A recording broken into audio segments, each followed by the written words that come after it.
Hello everyone, এই ভিডিওতে আমরা দেখব ভাগশেষ উপপাদ্যের সাহায্যে কিভাবে আমরা ভাগশেষ নির্ণয় করতে পারি।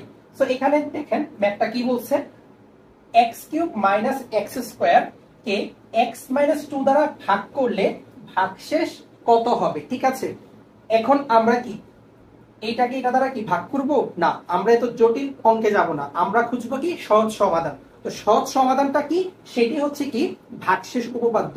সো রুলসটা আসলে কি দেখেন, যদি কখনো বলে যে এতকে এত দ্বারা ভাগ করলে যে ভাগশেষটা থাকবে সেটা বের করার জন্য, তখন ট্রিক্সটা হচ্ছে এই যে x - 2 দ্বারা, মানে যাকে দ্বারা আমি ভাগ করব x - 2, এই x - 2 কে আমরা 0 ধরে নিব।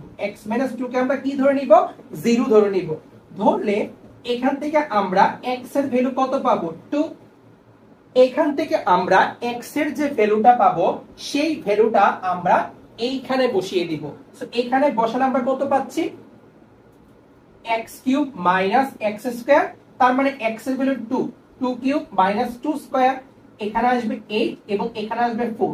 ফাইনালি আমি কত পাচ্ছি, 4। তার মানে এই যে x³ - x² কে x - 2 দ্বারা ভাগ করলে আমার ভাগশেষ কত হবে, 4। ঠিক আছে, একদম ইজি। তো এখানে আমার आंसर হচ্ছে 2 নাম্বারটা। ঠিক আছে, তো দেখেন এখানে এখন আমি এই ম্যাথটা আপনাদেরকে সলভ করাই। এখানে কি বলছে যে x² + 7x + p। ঠিক আছে, এত যদি x - 5 দ্বারা বিভাজ্য হয়, তাহলে বিভাজ্য হয় মানে কি, এটার ভাগশেষটা কত হবে, 0। ঠিক আছে, তার মানে আমি যদি এইটাকে x - 5 দ্বারা ভাগ করি, ভাগ করলে সেটা আমার ভাগশেষটা কত চলে আসবে, 0 চলে আসবে। তার মানে এখানেও ঠিক সেম, আমি এখানে x - 5। ঠিক আছে, সো এখানে কি বলছে, যদি বিভাজ্য হয় তাহলে এই p এর মানটা কত, এই যে এখানে p যেটা আছে p এর মানটা কত। সো আমি এখানেও x - 5 কে হচ্ছে কি ধরব, 0 ধরে নিব। তাহলে আমার x এর ভ্যালু কত চলে আসবে, 5 চলে আসবে। এখন আমার মেইন টার্গেটটা কি, আসলে কি বলছি আমি, যে আমার যে এখানে যে ভ্যালুটা পাবো, এই ভ্যালুটা যদি আমি এখানে বসাই, এখানে বসালেই তো আমরা কি এখান থেকে কি পেয়ে যাব, ভাগশেষটা পেয়ে যাব। বাট যেহেতু এখানে বলছে এটা বিভাজ্য, বিভাজ্য মানে কি ভাগশেষের ভ্যালুটা 0, তার মানে আমি প্রশ্ন মতে এইটা ইকুয়াল টু কি লিখতে পারি, 0 লিখতে পারি। লিখে এখান থেকে আমরা p এর ভ্যালুটা বের করব। সো দেখেন আমরা কিভাবে করি, এই যে আমরা x এর ভ্যালুটা কত বসাবো, 5 বসাবো।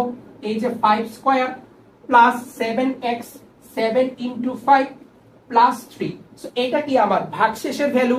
সো আমি কি বলছি, যদি বিভাজ্য হয় তার মানে ওই ভাগশেষের ভ্যালুটা অলওয়েজ কত হবে, 0 হবে। তার মানে এখান থেকে আমরা কি পাবো, 5 × 5 = 25, 5 × 7 = 35 প্লাস p। তাহলে ফাইনালি আমরা এখান থেকে কত পাচ্ছি, এই যদি আমি এটাকে যোগ করি, যোগ করলে আমরা এখান থেকে পাবো 60, 60 প্লাস p। তার মানে আমার p এর ভ্যালু হচ্ছে -60। তাহলে p এর ভ্যালু কত হবে, -60। তো দেখছেন যে হচ্ছে আমরা কি জটিল ভাগের ক্যালকুলেশনে না গিয়ে খুব সহজে আমরা এই রুলসের মাধ্যমে অঙ্কগুলা ইজিলি সলভ করতে পারি। সো আপনারা যদি এই 1 এবং 3 এই দুইটা ম্যাথ বুঝে থাকেন, তাহলে এই 2 নাম্বার ম্যাথটা অবশ্যই সলভ করে কমেন্ট সেকশনে आंसरটি জানাবেন। এবং এই টাইপের চাকরি পরীক্ষায় আসা ভিডিও পেতে আমাদের পেজটি অবশ্যই ফলো দিয়ে রাখবেন। সো আজকের ভিডিও এইটুকু পর্যন্তই। ধন্যবাদ সবাইকে।